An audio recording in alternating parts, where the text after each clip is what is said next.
and a man who probably has built this from start and scratch, you know, allegations, newspaper reports, media reports. I mean, there was more reports about you, and at that time probably Satyam happened, and there was a relationship, and they were more of Subbu than the Prime Minister of this country. How did you face this as Subbu and as Managing Director? See, I think it was very tough for a few days initially, because I'm saying there were two parts of pain. I think you read books, you read what has happened to others, then you realize that you always been told that there is a category of fair weather friends, and when things are good, everybody is with you, and when things are bad, nobody is with you. But obviously when it sort of comes true in real life, it's still very difficult to take, because what is happening is you are ending up people with whom you are partnering and trying to find a solution to the problem are the same people you end up fighting with, which obviously is not very constructive. But the good thing was that as these problems emanated, there was possibly a week or 10 days when there was a lot of introspection. What is it that people are trying to say? If people are saying that we should have been more careful in the way we went about our business, we accept responsibility for that. If people are saying that they did not know anything about what was happening, but they were part of the business in some way, that is not acceptable. If people say that this problem has happened because there has been some fraud or defalcation of the business, that is completely bunkum, that just cannot be tolerated. So I am saying the idea was to sort of cut it into three parts, saying there are certain things for which we are responsible and we are willing to take responsibility. There are certain things which can't be allowed to be said. There are things which cannot be tolerated at all. We have to put them into buckets and say that at this point of time, we need to be completely transparent and open with every stakeholder system. So we went ahead and had a very clear strategy of saying that we will communicate with all stakeholders. We will not hide behind not able to reach, phone was not answered, phone was ringing, not available for comment, nothing. We will answer any question that is put. We will proactively reach out to media twice a day, thrice a day with media updates, and make sure that everybody knows what is happening, what has happened today, what is the news that has been floated about us, what is the truth in it, what is our stance on it. We make sure we transparently communicate. What it did, and we did it rigorously till from February 2009 to April 2009, till this entire frenzy of my being more quoted than the Prime Minister of the country happened. I'm saying till that period was there, we were doing this repeatedly and continuously and truly reporting. I'm saying when there's a day of bad news about us, some court says something which we don't like, which is not good for us, we still put out a media update on that. We say this is what has happened, this is what we intend to do, this is the follow. So we never avoided anybody, and we stood up and said that this is not something we're going to run away from. We didn't do anything wrong. So in fact, there is one learning that again I'm picking up from here. I mean, many of us, we actually do not communicate with our employees, including stakeholders, including media. I mean, when you want to launch a product, I mean, you will send your PR agency and say, hey, come, I'm launching the product, please talk about it, we'll have a press conference. When the product fails and the media calls up and say, I want to talk to you because the product has failed, you ask the marketing manager, can you ask the PR agency to go across? It doesn't work. Same thing for the employees, same thing for the investors. So I think to keep the communication going, I mean, even for your creators, I mean, if you call up and tell them I'm going through a problem, I'll pay you after 1 week, that is much better than not paying in the system and people running around and doing that. So I think that's a very good learning that we all need to pick up, that if you are in good time or bad time, communicate. Or if you don't want to communicate, don't communicate even in the good time, because you can't use it. Because media is also wanting stories, good stories and bad stories at the same time. perfectly right. I think I agree with you. It all happened. It all collapsed. No, it sort of, yeah, it happened this way. I'll say the point I didn't answer was what were the signs, what could you have done differently? Yes. I think clearly global markets had peaked in November, December 2007. Indian markets had peaked in Jan 2008. When you say market, you're talking stock market? I'm talking about stock markets, Okay. and because I'm saying we were looking at investor money, that's why that was relevant to us. Yeah. So, in March 2008, when we were budgeting to raise this 400 crores, the fact that a peak had been reached in global markets, a peak had been reached in Indian markets, burst terms had collapsed or had been bailed out, was on the verge of collapse and had been picked up by Morgan Chase. So, the mortgage crisis in US was a reality. Why all that was relevant to us? Because all that was the money which was coming into India, and what was the money that was supposed to come in and as 400 crores into our system. So, the fact that those things are happening, they may be just getting the top of the peak, but those were the first signs that the market meltdown might happen. So did you stop expanding? We didn't. That's what I'm saying. Those are the signs we didn't see. We were still comfortable that the market is, instead of 22,000, the market is at 20,000. So what? US has fallen 10%, India has fallen 10%, best has got bailed out, market crisis is unfolding, rupee, RBI is tightening rupee. But we have such a good story. We have such a long track record of performance. Why would anybody not invest? So and at the most what? If you are expecting 3,000 crore valuation, it will become 2,500 crores. But will you agree that this is where the entrepreneur's conviction actually starts hurting him? Because you are so convinced about your own self and your own belief that what I am doing is right, that you are not willing to accept the fact that, boss, there is something wrong, I am going to fall. I would say, see, if you look at the sort of broad market, Nagesh, I think there will be two parts to it. It will be the ego of the entrepreneur. It would be the past, you are running on a roll. You have been successful for so many years, so you are obviously not able to see the fact that you could trip. Not to take away any blame from myself on this, but I would say that if you had talked to a cross-section of equity analysts in 2008 March, most of them, I believe, nobody would have budgeted. Yeah. I'm saying the few people who took the sort of mortgage short positions in the US are all multi-billionaires now. I'm saying there were very few people who could take those big calls that how the US mortgage market would play out and how Lehman would collapse. Or I think those calls were possibly with 1% of the guys. So I think we were, in this case, possibly going along with the majority view. But in hindsight, these were the early warning signs.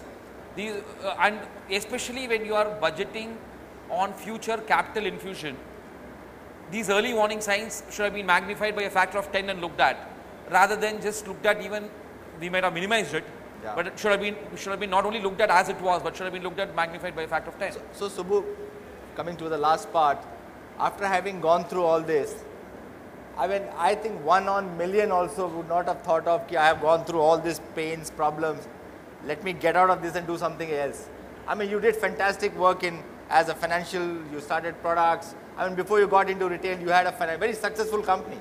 I mean, somewhere I read you had 100 crores cash sitting in your company, and people were leaving him because they said, we have 100 crores cash, we don't know how to use this, we have no work to do. So he said, I don't want to be in a business where I have money and I don't have any work to do. So from that situation, you come back again. You're opening Subiksha stores, you opened 9 stores, maybe a different model. So 2 questions here. What gives you the gut to say, I'll come back and I'm going to build again Subiksha, which is very, very critical. And second is, what lessons of the past are you implementing now that you don't have a Subiksha round 2? I think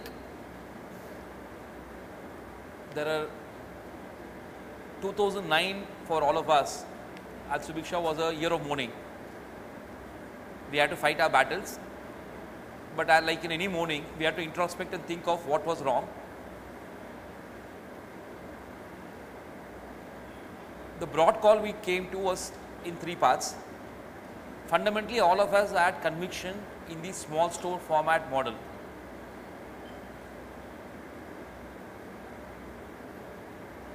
We realized that one assumption, when we went back to the template and compared actuals versus what we had budgeted, the one part of the template which had gone horribly wrong was that kick of 4% delta in terms of supplier inward margin had not happened, only 40% of that was achieved.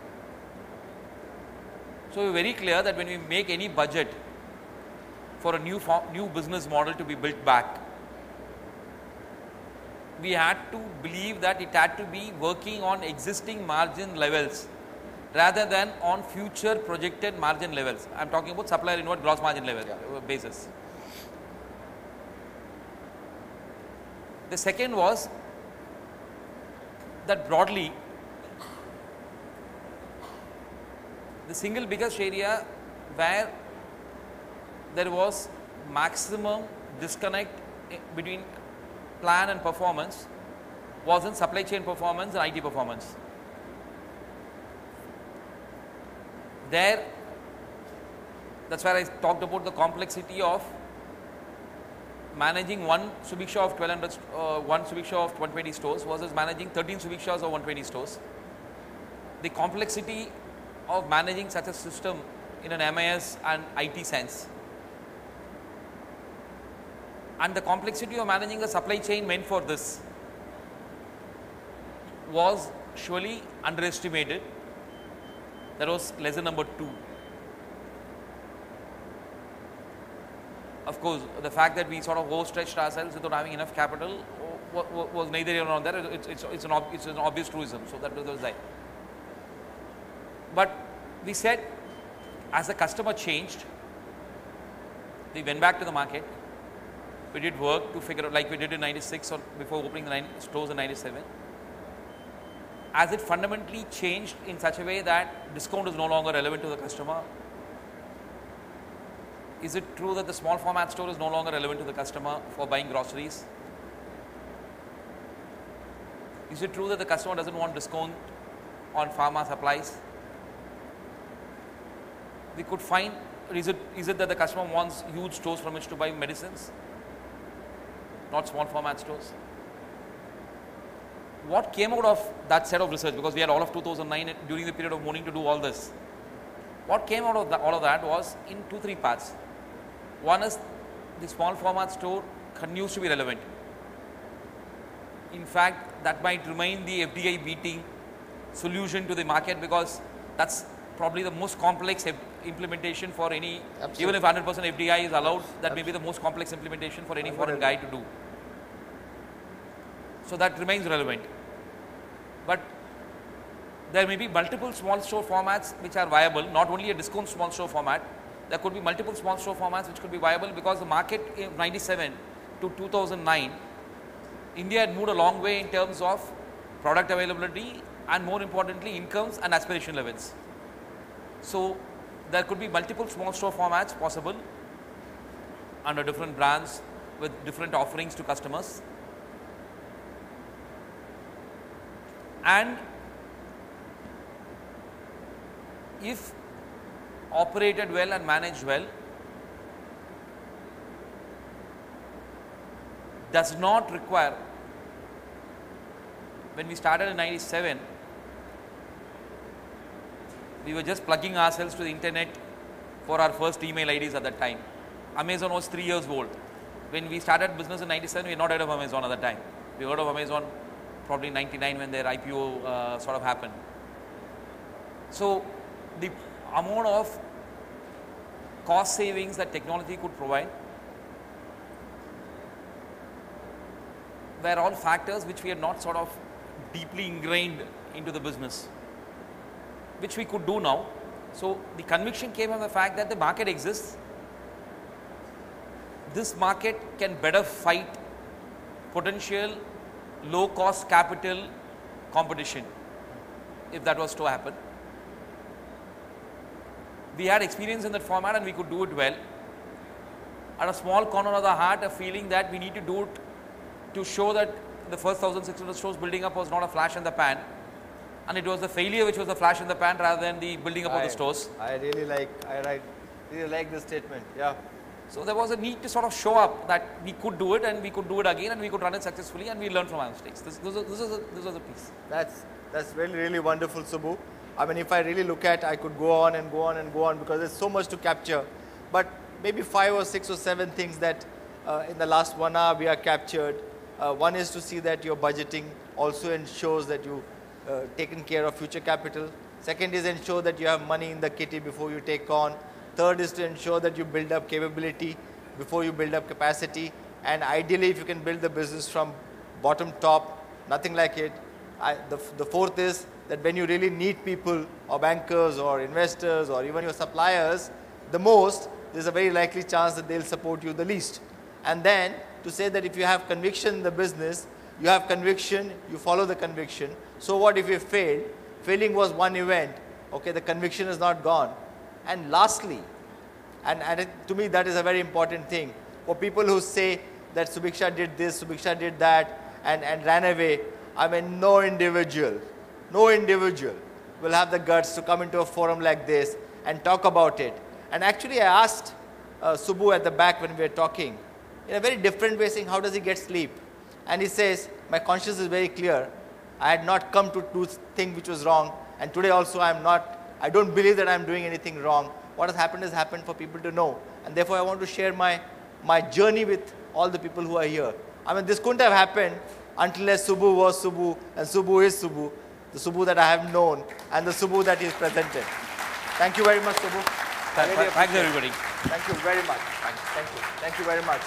I wish we had more time for question and answer, but we are not doing that because I thought he has really answered every question without avoiding even one. And let me tell you, in the maximum sessions that I have conducted in IRF, this was one session where I was very, very nervous. You made me very comfortable, Subbu. Thank you. Thank you very much. Thank you. Thank you very much. Thank you, Subbu.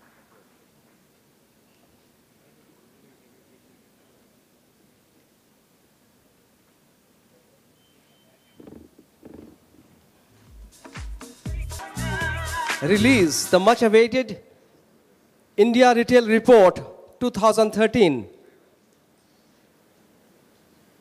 It has taken us many, many months to work on this, and we thought this is just the right time to release the book. May I request Mr. Shailesh Chaturvedi from Tommy, Mr. Tarun Puri from Nike, Mr. Gopal from Nokia, Mr. Vinay Natkarni from Globus to please come on the stage.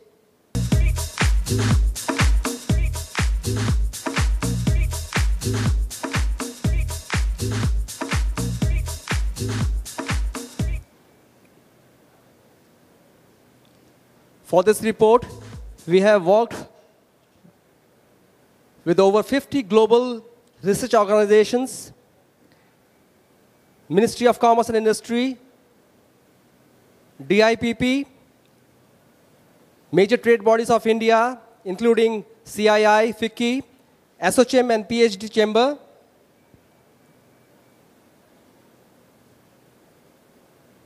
Over the last 6 months, we have had interaction with 50-odd top retailers who have substantially grown in past 2 years. They have shut many shops, but they opened large format stores which offset the loss from the closing stores.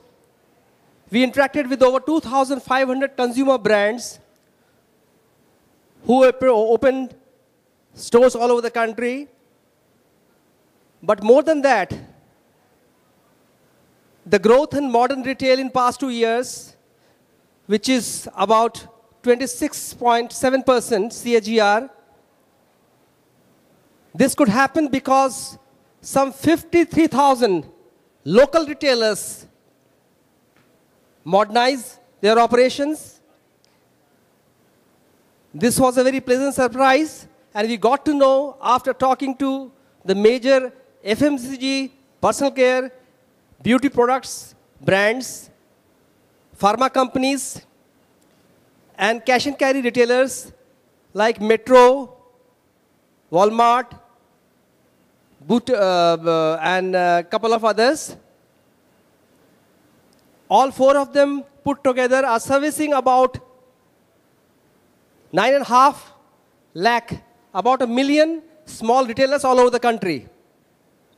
And you'll be surprised to know that about 5% of them, they are not only retailers, they learned the tricks from these cash and carry players, and now they have become wholesalers in their own regions. Many of them have brought in the best practices that they have learned from these retailers, and they are now part of the modern retail system. So the modern retail growth of 26.7%, more than half of it has come from these local retailers. This point is very important in today's context, when the opposition is standing against so much against FDI. So in the past 2 years, this report findings will help the government and all of us to build a very strong case. We have presented few of the findings here. We are sure our industry will get a lot of help and insights from this report, and it will help them form strategies and find their own way of growth in the future. May I? Sanjay, if you can come in the center. Lights, please.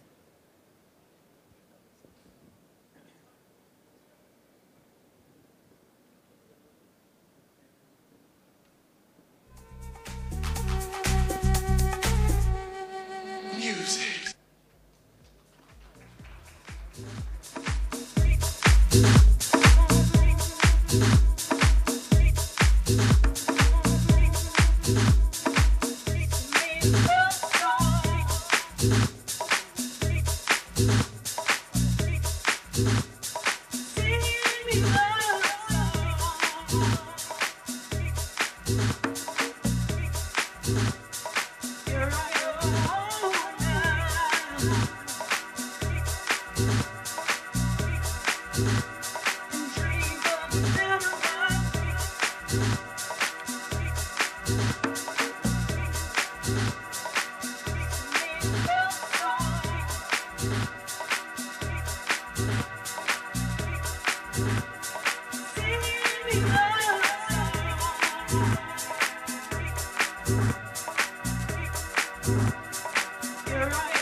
Ladies and gentlemen, as usual, we save the best for the last.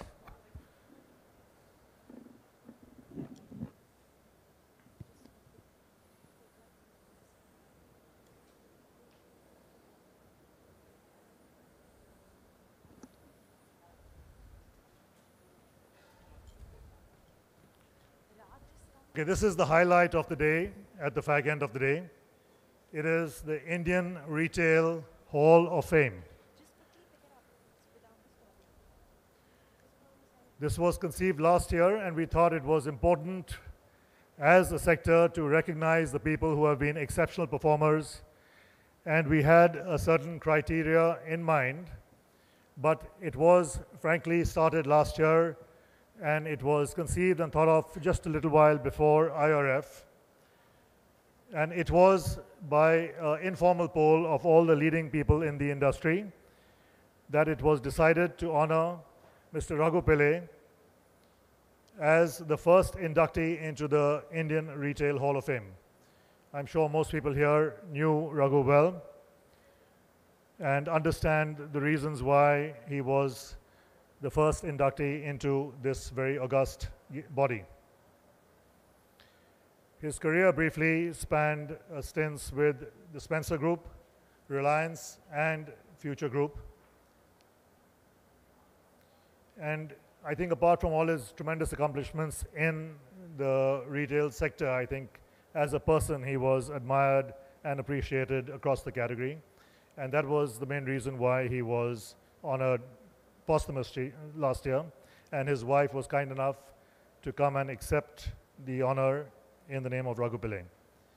This year we thought it was important to have a slightly more defined process for it. We invited nominations and votes from across the country. In fact, we got them internationally also for a period of over 9 months. 43 individuals were nominated as to be inducted into the Hall of Fame. This was shortlisted down to a group of 10 people based on some various factors. And finally, it was presented to a governing board that was constituted for the Hall of Fame. These are the members of the Retail Hall of Fame Governing Board.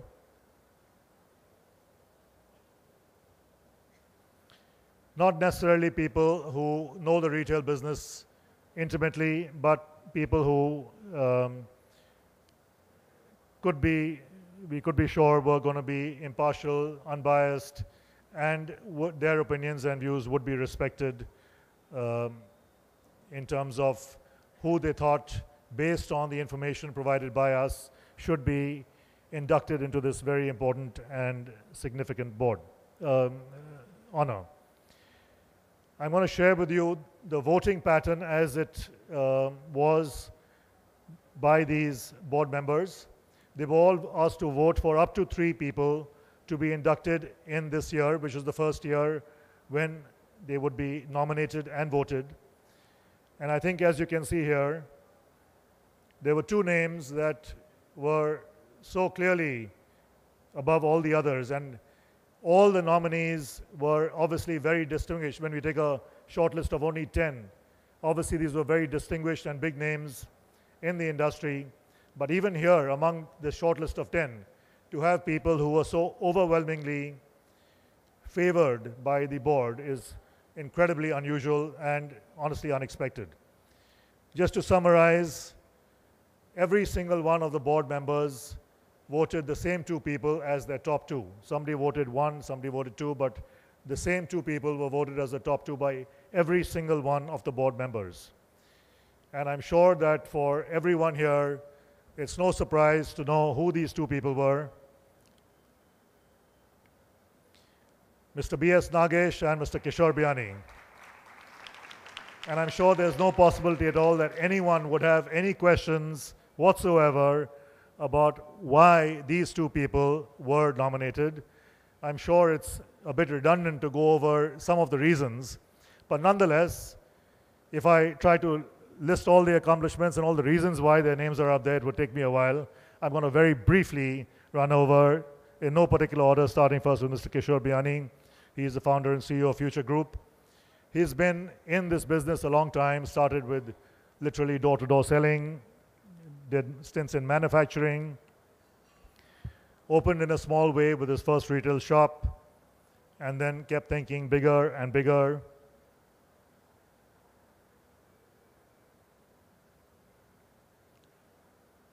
Started his own brands, started different formats, and then started, I remember, the first large format store in Calcutta, and everyone was saying, this man is crazy, this man is going to burn, this is never going to last, this is not going to work, but went on doing more and more outrageous things year after year, and really over the last 30 years, I think, has done so much in terms of his own accomplishments and the team that he has led. Again, the awards and recognition that have that both of them have earned over the years have been tremendous. Just a very few of them listed here. Overall, certainly one of the top pioneers of modern retail in India. Created what is today India's leading retail firm. And I think something about not just what he did, but the way he did it. Always challenged the norm, always did things differently, always encouraged mistakes, always talked about how he and his team learned from mistakes. Lessons there for all of us who try to always suppress mistakes and try to make sure that teams don't make mistakes. Also came up with the unique formats and ideas and structures about how retail should happen. I think there's no doubt that Kishorji has been an inspiration to his own team, to the industry as a whole. And I think there could have been no better title for the book, It Happened in India. Similarly, as for Kishore Biani, I think if we were to try and list out all that B.S. Nagesh has done in his career, we would be here all night. Currently, he is a founder of Train, Vice Chairman of Shopper Stop Hypercity, and of course, he has been Managing Director and CEO of Shopper Stop. Started his career in sales and did a bit of sales before joining the K. Raheja Corporation to start India's first department store when the very idea of large format retail did not exist at all. And I think the way that he put this up with limited opportunities to learn from others' experiences and mistakes, really figuring out things on his own as he went along, incredibly remarkable. I don't think anyone else really has been able to put together something from that kind of beginning to become all that it has become. Apart from Shopper Stop, has also been involved with Hypercity, with the acquisition of Crossword Bookstore, bringing international brands and signing up international JVs. And obviously, over this period, a lot of accolades and recognition have been rightfully earned. Some of these, again, are listed here, just a very few of them.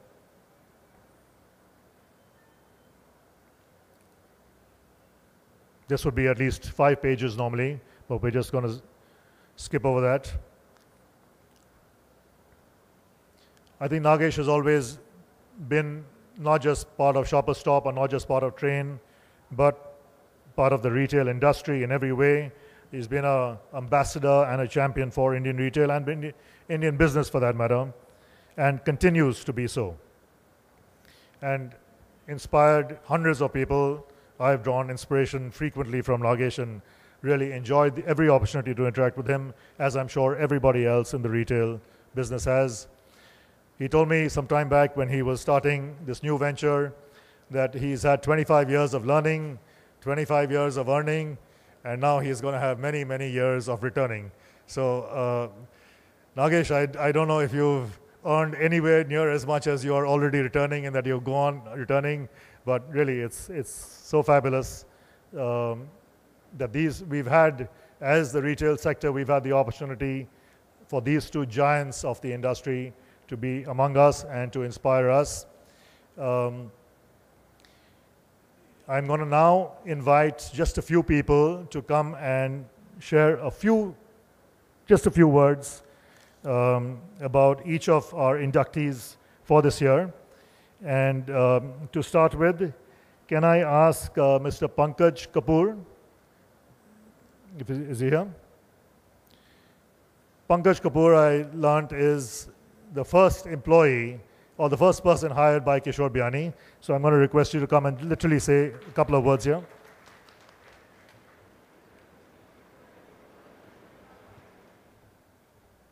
Hello, friends. I was lucky to be the first employee to work for Kishorji. At that time, the company was really very small. And I still remember at that time, our production was around 3,000 meters of fabric, suiting fabric. And in that organization, the best paid employee was the Muneem, the accountant. And they used to pay me, since I was a technical person, so he used to pay me through routes. Our job worker used to pay me because in that company, I would not have paid more than the munim. So from that to now, I still remember we used to travel Tarapur by Saurashtra Mail on first class upper berth, both of us sitting on the same berth.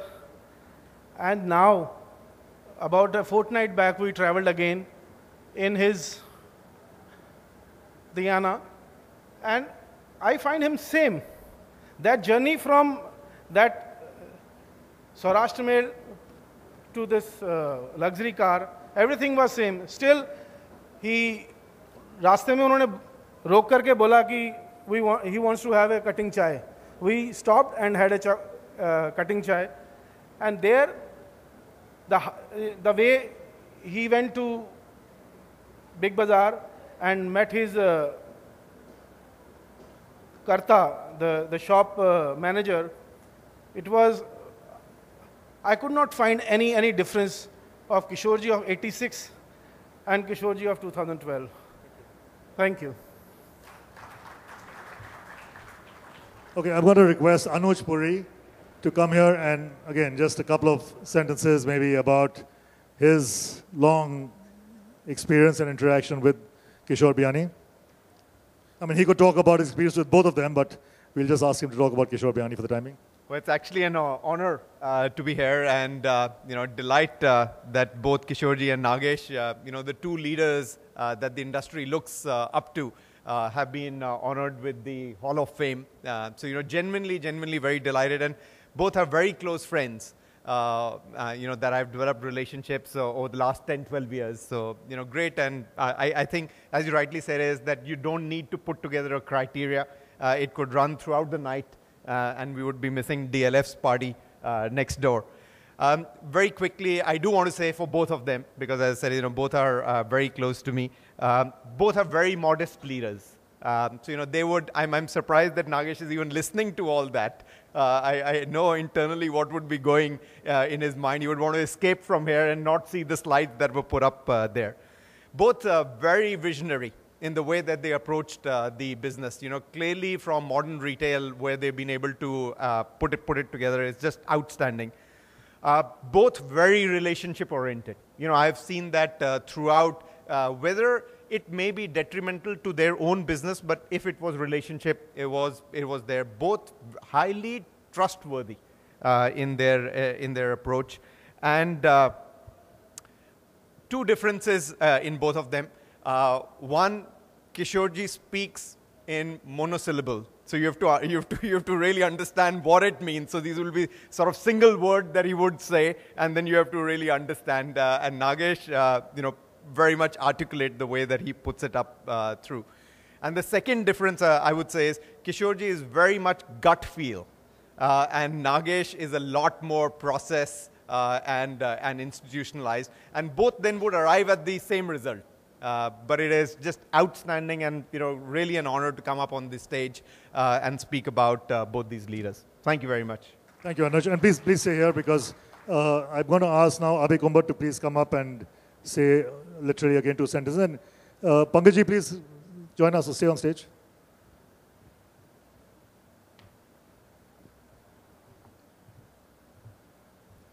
In 1987 जब मैं पहली बार किशोर जी से मिला था, वो WBB के नाम से कपड़ा बनाते थे. उस ज़माने में सियाराम, रामोलिन, नेरोलिन ऐसे ब्रांड हुआ करते थे. तो मैंने उनसे पूछा WBB का मतलब क्या, तो बोले वाइट, ब्लूज एंड ब्राउन. मैं बोला the name is innovative. He said we are innovative. I thought मैंने थोड़ा सा तारीफ कर दिया तो आदमी चढ़ रहा है. पर in the future course of meeting I really felt कि they are innovative. Jet Airways से एक बार मैं और किशोर जी उदयपुर जा रहे थे, तो इकोनॉमी में ट्रेवल कर रहे थे. तो थोड़ी देर में वो लोग आके हमको बिजनेस क्लास में ले गए. तो किशोर जी बोले मैं इकोनॉमी में ट्रेवल करता हूँ, पर आजकल कुछ लोगों को मेरे को इकोनॉमी में ले जाने में शर्म आती है. बट मैं इकोनॉमी में इसके लिए ट्रेवल करता हूँ कि the whole my customers are there, और वो 1-1.5 घंटा जो मोबाइल बंद होता है, I observe them, I watch them, I learn from them. That's Kishore ji, how it is.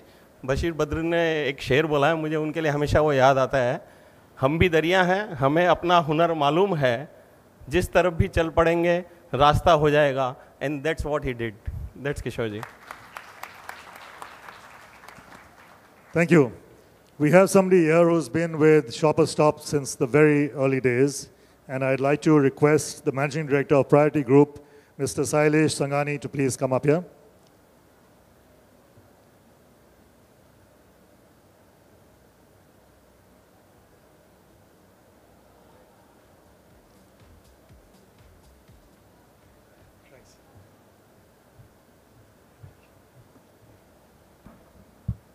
Well, I am, or rather say whatever I am and my company is because of Shopper Stop. I still remember the first day that I had gone with my product line. Okay. Gone with my product line to meet BS Nagesh, whom will BSN, and he actually laughed and said, okay, Sailesh, you know, we are selling shirts and pants over here and a little bit of ladies' garments. Where am I going to sit and sell jewelry for you? I mean, this is not something that is possible in India. Jewelry is so sacred, and people would like to buy it from a jewelry store, and how is this going to happen? And so all it took me is 10 minutes of explanation that this is possible, this is what happens in other countries, this is what is going to happen, this is the future. And for sure, people know him as a visionary, and people know him as, but according to me, he's one of the highest risk taker, because he did give me a huge amount of space, prime space. I still remember right in between the two elevators, right next to the elevators, which was taking people up and down. And that's where my brand Jilly was built, and that's where it all started. And the amount of, a year, 2 years down the road, the amount of promotions that we have done with him, rather say with Shopper Stop, with his permission and with his guidance, I don't think anybody would put his money where his mouth is, the way what Nageshwar did with us. So for me, he's more of a businessman, more of an entrepreneur than anything else. That's what I have to say, Nagesh. Congratulations. Thank you, Sailesh. If we just put out an ad in the papers, all those who consider BS Nagesh to be their mentor, we would have, again, been here all night. So we just picked up just one more. CEO of Celio, Mr. Rajiv Nair.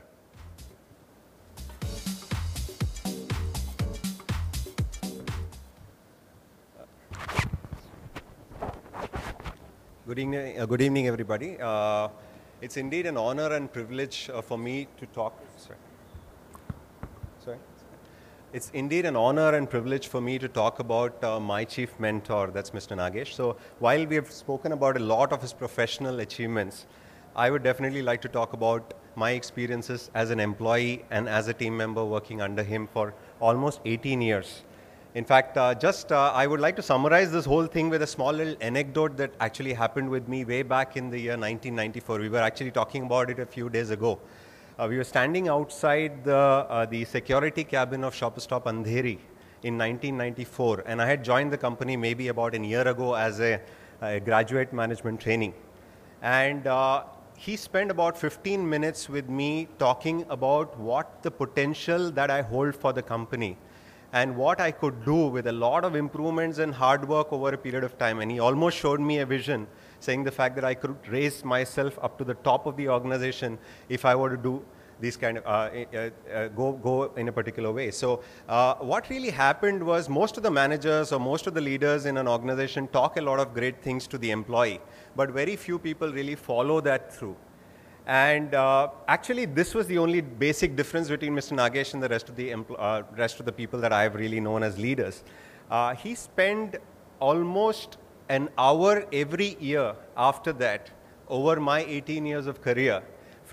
I joined in as a junior officer in the company way back in 1993-94, and I ended up as the business head for Hypercity in the general merchandise and apparels business.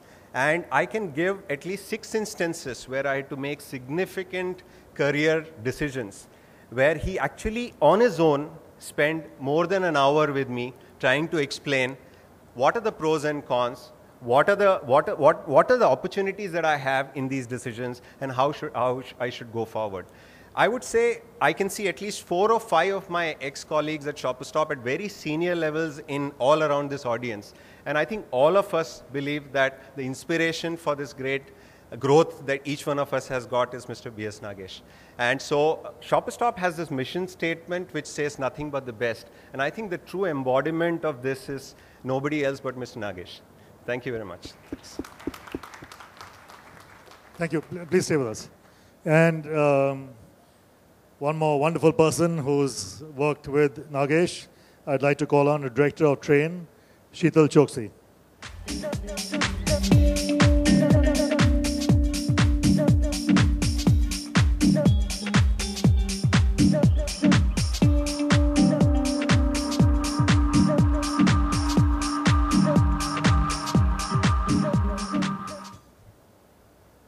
Congratulations, BSN. It's my honor and privilege to be standing here today. I'm very nervous to stand in front of a man I've always considered my mentor and say things about him. So every time I speak to anybody, I always hear the words visionary, pioneer in retail, etc.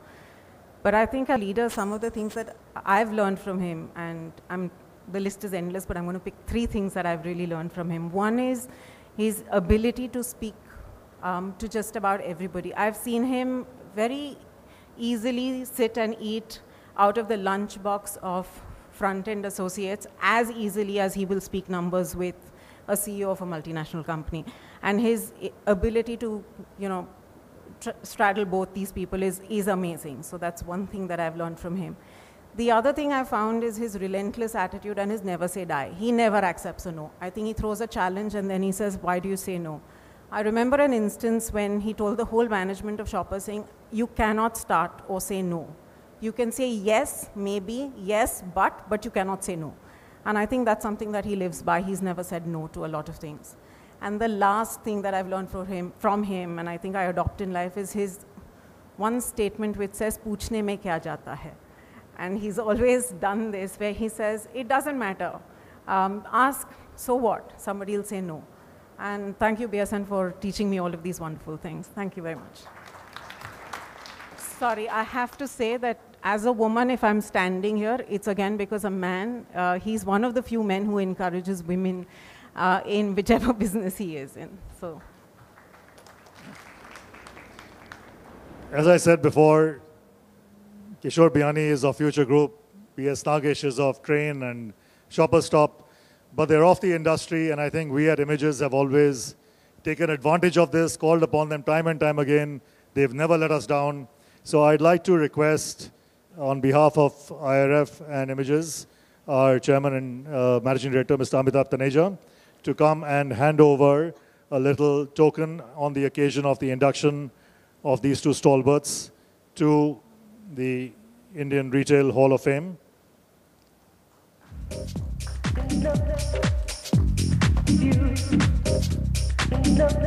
And if we could first have Mr. B.S. Nagesh, please.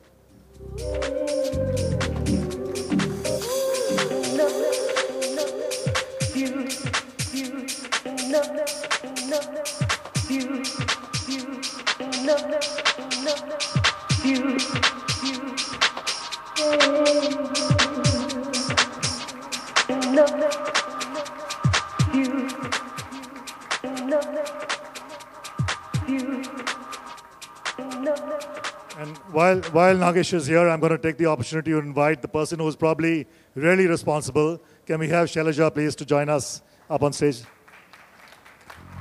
And in the meanwhile, would you like to say a few words? No, I have made people laugh in sessions, and I have made people joke in sessions. And I didn't know that you are giving this return to me by making me cry in a session. So I don't want to say anything more, but thank you very much. Thank you very much. And I have never received an award where Shaila is along with me. So it's a great moment because nobody ever called her along. I was surprised to see her sitting here. So thank you very much. Thank you very much.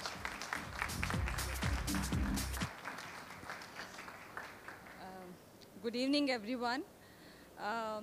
firstly, it's a very special day and a special moment for me. I thank the jury for bestowing this honor upon him and inducting him to the Hall of Fame. And congratulations, Nagesh. And myself and my daughters, Pooja and Pallavi, are very proud of you.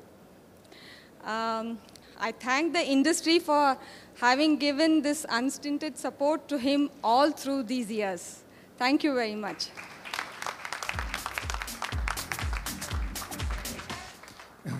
Okay, now I have to tell you the reason why we've had not 2 but 3 people speaking on for each of them is actually I was trying to extend this a little bit because Kishore Biyani had gone away by the time we got the last governing board votes in.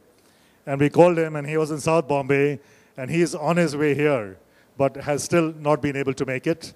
But who better to accept on his behalf than Sunil Biyani. So I'm going to request him to please come up here and accept this honor on behalf of Kishore Biyani.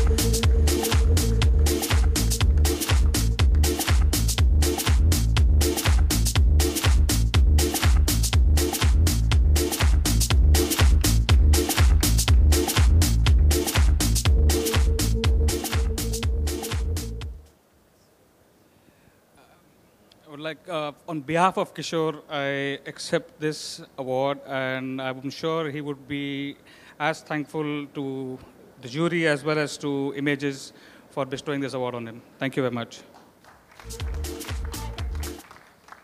All I have to say is that now we have a real big problem on our hands because next year onwards, to find people to induct into the Hall of Fame that can come close to matching the very high standards that have been set in this inaugural year, I think is going to be a major challenge.